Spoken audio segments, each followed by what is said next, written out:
ഇന്ന് മമ്മി എനിക്ക് മീനിൻ്റെ മുട്ട വറുത്തരാൻ പോവാണ് കേട്ടോ. അത് നല്ല മത്തിയുടെ മുട്ട. മത്തി എന്നല്ലാണ്ട് നമ്മുടെ ഇവിടെ പറയുന്നത് ചാള എന്നാണ്. അത് മതി. മലയാളികളെ മീനുണ്ടാക്കാനും ഫുഡ് ഉണ്ടാക്കാനും പഠിപ്പിച്ചു തുടങ്ങേണ്ട കാര്യമില്ല. കാരണം വീട്ടിലിരിക്കുന്ന അമ്മമാരുണ്ടല്ലോ, അതുപോലെ നല്ല ഹൈ ക്വാളിറ്റിയിലായിരിക്കും ഉണ്ടാക്കി തരണത്. ഹോട്ടലിൽ പോയി കഴിച്ചിട്ടുണ്ടെങ്കിൽ പോലും ആ ഒരു രുചി നമുക്ക് കിട്ടണമെന്നില്ല. എനിക്കങ്ങനെയാണ് കേട്ടോ. ഇനി ഒരുപാട് പേർക്ക് അറിയാൻ പാടില്ലാത്ത ആ തുണി കൊടുക്കാത്ത സത്യം ഞാൻ പറഞ്ഞു തരട്ടെ. കൊറോണ സമയത്ത് എല്ലാവരും യൂട്യൂബ് ചാനൽ തുടങ്ങിയപ്പോൾ ഞാനും തുടങ്ങിയിട്ടുണ്ടായിരുന്നു ഒരു കുക്കിങ്ങിൻ്റെ യൂട്യൂബ് ചാനൽ. വലിയ കാര്യമായിട്ട് ക്ലച്ചൊന്നും പിടിച്ചില്ല. ഞാൻ അന്നേരം പഠിച്ചുകൊണ്ടിരിക്കുന്ന സമയമായിരുന്നു. വലിയ കാര്യമായിട്ട് എഡിറ്റ് ചെയ്യാൻ അറിയത്തില്ല, നല്ലൊരു ഫോണില്ല, പിന്നെ വീഡിയോസ് എന്താണ് എടുക്കേണ്ടതെന്ന് പോലും അറിയത്തില്ല കേട്ടോ. അങ്ങനെ ഞാനൊരു ചാനൽ ഉണ്ടാക്കിയിട്ട് പൊട്ടിപ്പാളീസായിപ്പോയി.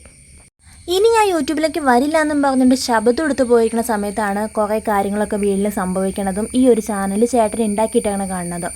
പിന്നെ വീട്ടിലേക്ക് വേണ്ടി ചേട്ടൻ അധ്വാനിച്ച് ഉണ്ടാക്കുന്ന പൈസ, അങ്ങനെ രീതിക്കാണ് കേട്ടോ ഞാൻ ഈ ഒരു ചാനലിൽ വീഡിയോ ഇട്ട് തുടങ്ങിയത്. ഞാൻ മാത്രമല്ല, ഞാനും ചേച്ചിയും കൂടെ കൂടിയിട്ടാണ് ചെയ്തു തുടങ്ങിയത്. വീഡിയോസ് എഡിറ്റ് ചെയ്യാനും വോയിസ് ഓവർ ചെയ്യാനും ഒക്കെ ഞങ്ങൾ രണ്ടുപേരും ഉണ്ടായിരുന്നേ. അങ്ങനെയാണ് ഞങ്ങൾ ഈ ഒരു ചാനൽ ഇത്രത്തോളം എത്തിച്ചത്. അതിന് നിങ്ങൾക്ക് ഭയങ്കര ഒരു പങ്കുണ്ട് കേട്ടോ. കാരണം ഒരു വ്യൂ എങ്കിൽ ഒരു വ്യൂ ഞങ്ങൾക്ക് ഭയങ്കര വിലപ്പെട്ടതാണ്. അത് ഞങ്ങൾക്ക് സ്വർണ്ണക്കട്ടിയുടെ വിലയാണ് കേട്ടോ. കാരണം നിങ്ങളിടുന്ന ഓരോ കമൻറ്റിൽ നിന്നാണ് ഞങ്ങൾ ജീവിതകാലം മുഴുവനും ഓർത്തിരിക്കുന്ന ഒരു രീതിക്കാണ്. അപ്പോൾ ഞാൻ ഉണ്ടാക്കി വെച്ച സാധനം കഴിക്കാനായിട്ട് നോക്കിയപ്പോഴേക്കും പപ്പ വന്നിട്ടുണ്ട്. ഇനി ഞാൻ പണ്ടുണ്ടാക്കിയ അമ്പഴങ്ങിയില്ലേ, അത് കൂട്ടി കഴിക്കട്ടെ. അപ്പോൾ ശരി, ബൈ.